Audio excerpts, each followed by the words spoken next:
إن الله ما بعث الرسول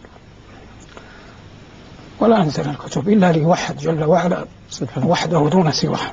قد شرع لكم من الدين ما وصى به نوح والذي أوحينا إليكم وما وصينا به إبراهيم وموسى وعيسى أن أقيموا الدين ولا تتفرقوا فيه. وقال ولقد بعثنا في كل أمة رسولا أن يعبدوا الله واجتنبوا الطاغوت. وقال جل وعلا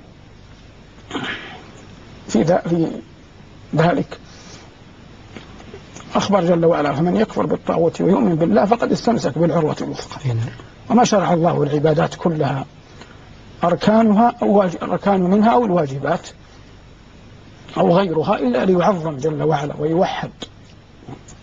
ولا يوجد شيء حرص الدين على أن يكون قائما في كل أمر مثل توحيده جل وعلا، لأن هذه الغاية الكبرى من خلق الثقلين. وما خلقت الجن والإنس إلا ليعبدون ما أريد منهم من رزق وما أريد أن يطعمون إن الله هو الرزاق ذو القوة المتين.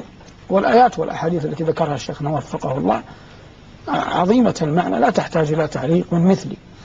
أما قوله في الأمر الثاني وقرن معه الإخلاص وهذا حق، وقد قلنا مرارا أنه ما ارتفع شيء إلى السماء أعظم من الإخلاص. نسأل الله الإخلاص.